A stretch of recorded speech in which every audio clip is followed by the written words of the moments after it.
Yo, what's good, fans of fight fans? It's your boy JB, Trap House Boxing, back again with another video. Hey, real quick, man, this is the FA Ajagba versus Kilazade post-fight reaction. And my oh my, man, it was like a 4-round bang. I think it was 4 round, 5 round, something like that, man. But where do I start, man? Where do I start?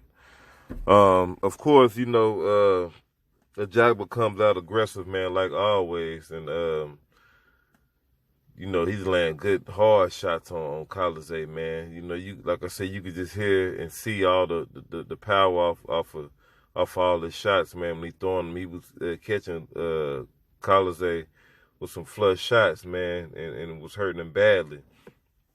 And especially in the first round. And Kilazade was kind of like trying to get a feel for Ajagba in the first round, but to me, I thought he was taking too much punishment in the process while he was doing that. I guess he was trying to catch his timer down, gauge his distance and all that. But if you're gonna do that, you definitely can't be getting touched with those type of shots that he was getting touched with early on in this fight. But the second round came out. It seems like Kilazade had definitely got a hold to range and distance and timing on Ajagba. And the reason why I say that is because if you watch Ajagba, when he throws his punches, he definitely leaves his hands out there lingering out there for a long time. Jab, right hands, he don't get his hands back home, fast enough, to protect himself, to protect his chin. And on top of that, he don't have the prettiest head movement either. So that allows him to leave himself wide open. And it was one time I think Kilazade had got hurt real badly, and he just started firing off, countering Ajagba. Every time Ajagba would throw a jab, he'll throw a counter over the top with a right hand. And then every time Ajagba would throw a right hand, he'd counter over the top with a left hook. And he would just, sometimes he would throw 2 and 3 punches and let his hands go, but catch Ajagba. But early on, you could see that Ajagba was clearly hurting him more than he was hurting Ajagba. You couldn't even see the effect he was hitting Ajagba because Ajagba just comes forward, and he was just basically just eating shots coming forward, getting countered. He was getting countered the fuck out of for the second round, the third round, and basically, Jaguar ends up dropping Kilazade, ends up dropping him. Kilazade he's hurt badly. He hurt so bad to where you don't even think he's probably going to even make the 8 count. But he gets up, the 10 count, he gets up and he makes the 10 count. And the ref asks him, is he ready to go? So he goes and he's on wobbly legs. He barely surviving, and next thing you know, he I want to say he got hurt. He got dropped once and hurt right after that. But if I'm not mistaken, oh well, it don't matter. After Ajagba dropped Kilazade dropped Ajagba right after that, hurt Ajagba and dropped him, and it shocked the hell out of me because I thought Kilazade was out of there, man. Like, Kilazade was so wobbly, he didn't even know where his corner was at. And I thought that the ref, I thought the ref should have stopped the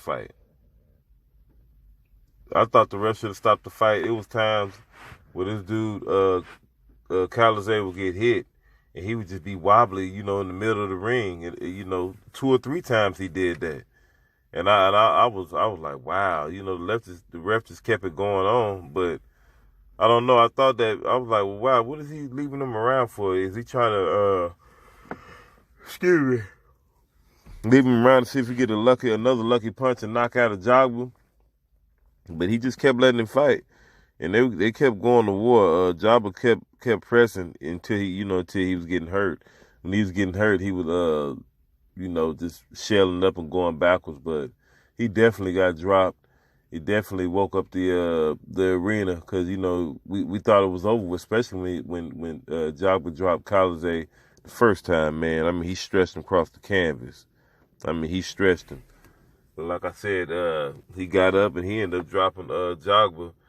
And Ajagba was kind of out of it too, cause he wasn't the same. He was still hand hunting after he recovered after the round,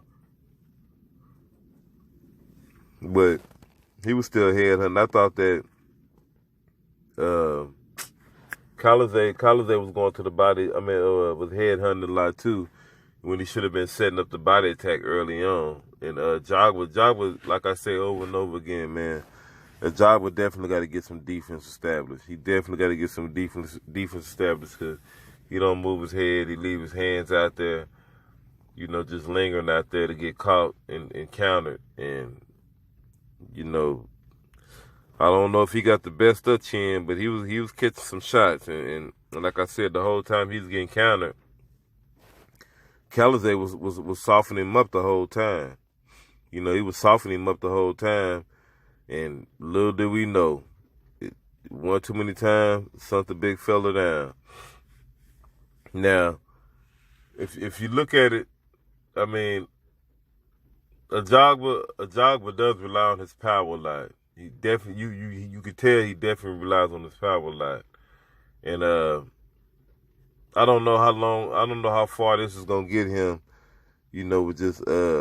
with just the knockouts, but this is the heavyweight division anyway, though. So we seen this guys can hurt and be hurt all in the same setting. So I don't know. That's why these guys got to mix it up. But if you look at a guy like a Joe Joyce or somebody like that, a Swarmer, I know Joe Joyce ain't the fastest. He's slow, but you get a guy like him that got some power and that's gonna sit there and put pressure on you. It'll be a rough night for Ajagba, especially if Ajagba can't deliver with that power in enough time. If he can't deliver in that power in enough time, especially if he's in a bad situation, if he gets hurt again, or if he gets tired or gets dropped or whatever, and he can't recover in time, and you got a guy like Joe Joyce just all over you, and he dropping them haymakers on you, it can get real bad for you.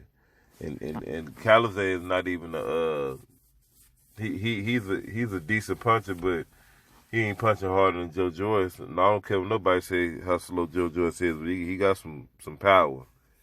Believe that.